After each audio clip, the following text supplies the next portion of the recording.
Hello everyone, this is Radhika. Welcome to Chapter Hunt. Today we will continue with Geography Class 7, Chapter 3, Our Changing Earth. Please go through Part 1 and Part 2 video of this chapter before watching this. This session covers MCQ, fill in the blanks, and reasoning questions which can be asked from this chapter. In this way, you get to revise the key points from the lesson. So go through all the videos of this chapter, understand, learn, and score good marks. So let's first one. What are the sudden movements in the Earth's crust called? Focus, deposition, erosion or earthquake. So we know sudden movement in earth is earthquake, और अगर कभी there is an option volcano, you can tick on the option volcano because these are the sudden movements in the crust of our earth. Now, what is the depositional feature of a glacier? Flat plains, beach, moraines, yeah, none of these. Now, depositional feature of glacier. We have done what are glaciers? The river of ice. So, the materials carried by the glaciers like big and small rocks, sand, silt, it all gets deposited and these deposit form glacier moraines, right? तो इस तरह से we are revising, तभी I am explaining so that आपको revise भी हो जाए. Now, the correct option here is C, glacier moraines. Now, the next one says, where are oxbow lakes found? Glaciers, river valley, deserts, mountains. हमने ये पढ़ा था what are oxbow lakes or the cut off lakes. They are formed due to the meander loops which cut off from the river. तो क्या हो गया इसका answer? कहाँ पे फाउंड होती हैं? River valleys. Now, where are mushroom rocks found? Deserts, river valleys, glaciers और the sea cliff. Mushroom rocks हमें पता है they are found in the desert. और क्यों ऐसा होता है? Because it is in the shape of a mushroom which has a narrow base and a wider top. So the answer is A, deserts. Which is not an erosional feature of sea waves? Cliff, beach, sea cave and stacks. Now yeah, this is a very interesting question. आपको तो लगेगा कि सारे ही features ये sea wave बनाती है, cliff भी, beach भी, sea cave और stacks भी. Now read the question properly. Which is not an erosional feature. कैसे बनते हैं इरोजन और डिपोजिशन से? तो आपको क्या पता है इसमें बीच क्या है? Beach is not an erosional feature of sea waves, rather it is the depositional feature because these caves deposit the sediments from the shore leading to the formation of sea beaches. तो इसमें से क्या odd one out है? Beach, because beach is the depositional feature of the sea waves. Now, what are sand dunes? Sand dunes क्या है? ये तो हमें definition भी हमने करी थी. इसमें तो options आप पढ़ो. Low hill structure, big mountains, volcano, none of these. We know that sand dunes कहाँ है? In the desert. और ये क्या होते हैं? Low hill like structures. Let's revise. कैसे बनते हैं ये? In deserts, when wind blows, तो क्या होता है? It lifts and transports the sand from one place to another.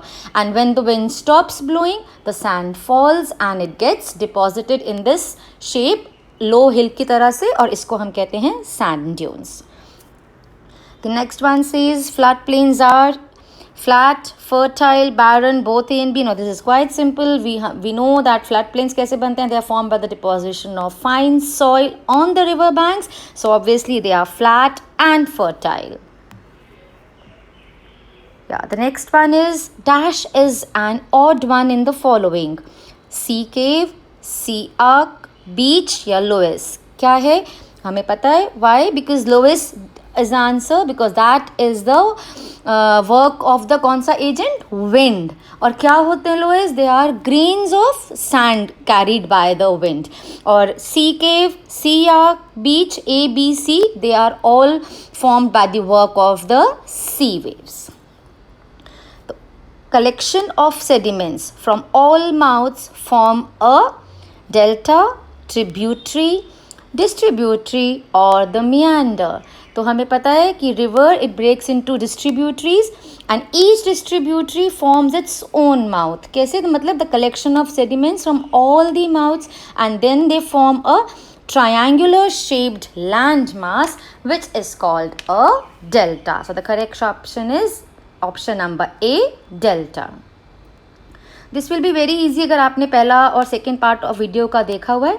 Chapter आपको पूरा इसमें एक्सप्लेन करा गया है and from these MCQs actually we just get to revise कि हमें पता है हमने कितना याद है या नहीं है, बिकॉज इसमें सारा कुछ इकट्ठे आ जाता है. Work of all the agents, सबके डिपोजिशनल फीचर्स, इरोजनल फीचर्स, और हमें इजीली वी कैन बाइफरकेट कि कौन सा विंड का है, कौन सा रिवर का, कौन सा डेजर्ट का. सो गो थ्रू दोज वीडियोज़, पहले एक बार थरोली लर्न करो और इससे आपका पूरा चैप्टर रिवाइज हो जाता है. Now the next one says dash is an odd one in the following: waterfall, levees, delta, moraines. तो हमें पता है A, B और C क्या है ये तीनों है वर्क ऑफ द रिवर. क्यों? वाटरफॉल आपको पता है when river tumbles at steep angles, hard rock पे गिरती है, इट फॉर्म्स अ वाटरफॉल. और लेवीज क्या पढ़ा था हमने? Levees are the raised banks. Delta भी हमने लास्ट क्वेश्चन में करा. सो और मोरेन्स हमें पता है कि moraines is the work of ice, right. अभी हमने करा था ग्लेशियर्स का. सो इसीलिए A, B and C are come in the same one category and the odd one out is the moraines. This is the way, ये basis है odd one out निकालने का कि कौन सा किस एजेंट के वर्क से फॉर्म हुआ है. Now, which agent of gradation forms mushroom rocks? ये तो अभी आपको याद ही हो गया. मशरूम रॉक्स कौन से एजेंट से बनता है? रिवर से, सी वेव से, विंड से या ग्लेशियर से? Yes, we know the correct option is C, because mushroom rocks found होते हैं डेजर्ट में. और कौन सा एजेंट उसमें वर्क करता है? That is the wind. Now the next one is, which is a result of diastrophic forces? Earthquakes, volcanoes, landslides या माउंटेन बिल्डिंग. अब डायस्ट्रॉफिक फोर्सेस, ये भी हमने लास्ट में एक्सप्लेन किया हुआ. I explain this earlier that diastrophic forces are because मतलब वो क्या हेल्प करते हैं उसमें, because they help in the building of the mountains. Why? Because हमने पढ़ा था वो क्या है, एक एंडोजेनिक फोर्सेस. और कहाँ एक्ट करते हैं? Like when the lithospheric plates, वो अगर प्लस रिवाइज, लिथोस्फेरिक प्लेट्स क्या आती है, अगर आसपास एक पॉइंट पे आके टकरा जाती हैं, उसमें क्रैक पड़ जाता है, प्लेट्स ब्रेक हो जाती हैं. ब्रेक होने से क्या होता है, वो मलबा है जो उसका जो टूटा हुआ सारा है मटेरियल, वो ऊपर आने लगता है. ऐसे ही विथ टाइम, यू से like millions and millions of years, ये इकट्ठा होता रहता है मलबा. जो भी लिथोस्फेरिक प्लेट के टकराने से क्रैक पड़ा या वो ब्रेक होने लग गया, प्लेट्स टूटने लगी, तो ये जो सारा उन टूटने से जो मलबा इकट्ठा हुआ वो धीरे धीरे धीरे इकट्ठा होता रहता है. And within and it will take, it's very slow process, it takes millions and millions of years. But इस तरह से क्या बनते हैं, माउंटेन्स बन जाते हैं. सो इसमें क्या आंसर आएगा?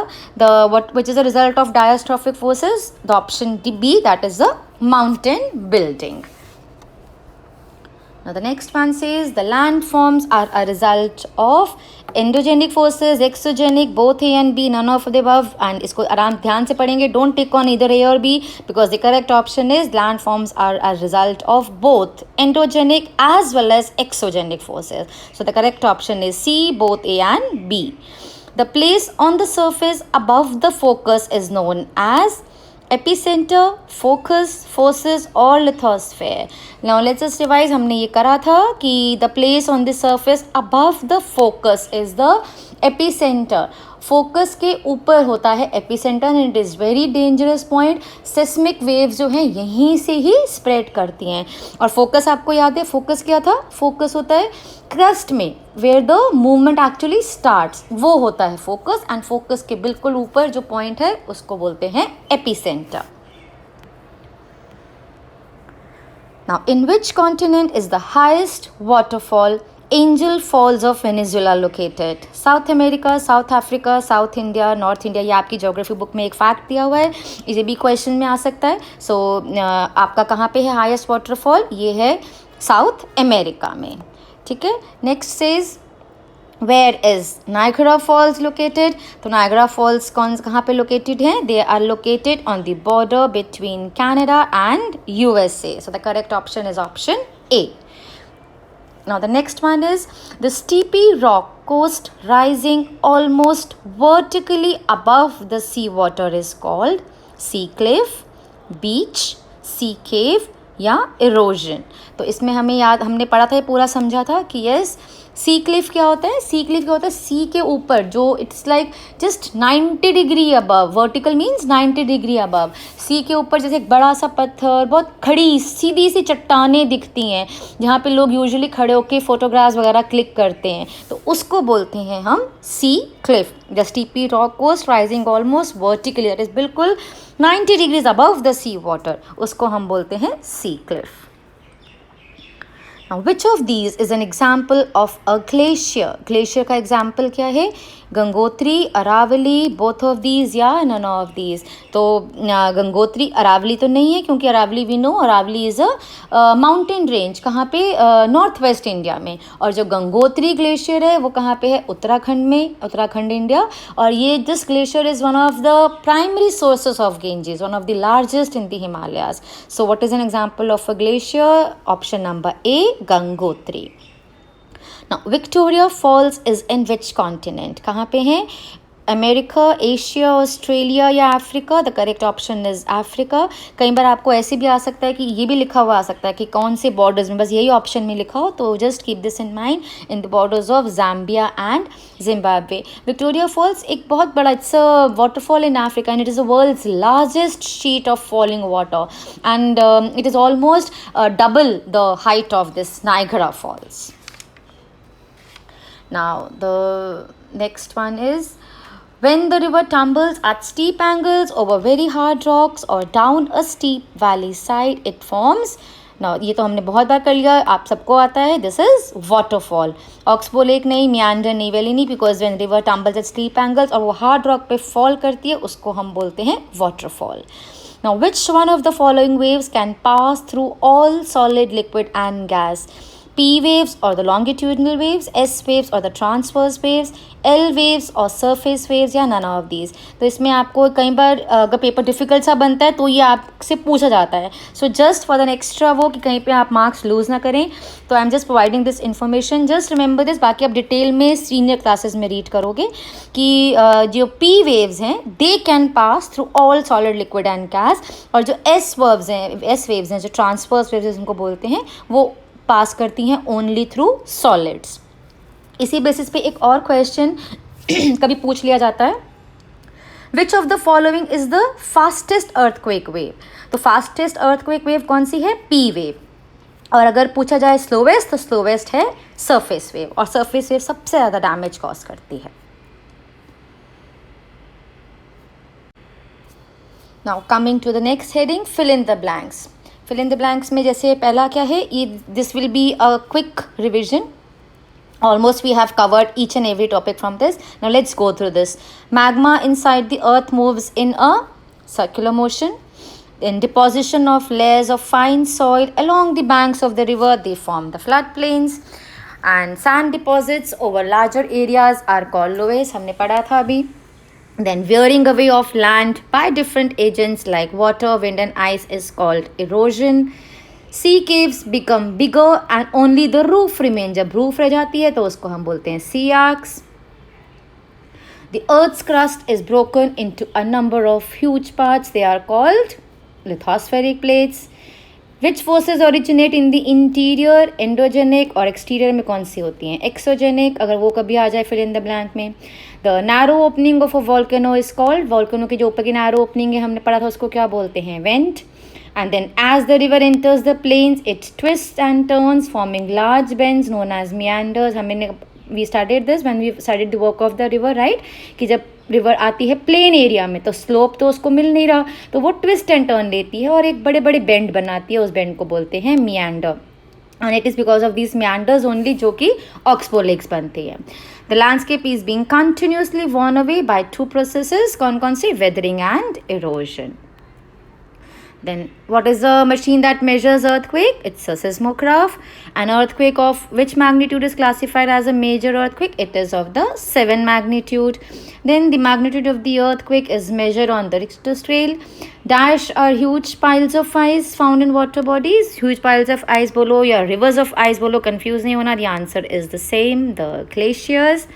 And water erodes soft rock faster than the hard rock. Now ये तो पूरा लेसन में हमने बार बार इसको पढ़ा है कि ये एक कोर्स ऑफ रिवर जब होता है तो रिवर का ये टेंडेंसी है, उसका ये ही तरीका है कि वो सॉफ्ट रॉक को ज़्यादा इरोड करती है as compare to the hard rock, right. Now I have given you 3 reasoning questions also, क्योंकि आपको पता हो कि concept is clear but still how to frame the answer. Sometimes they ask give reasons, like some rocks have a shape of a mushroom. So what you will write, yes, that in deserts winds usually erode the lower section of the rock more than the upper part.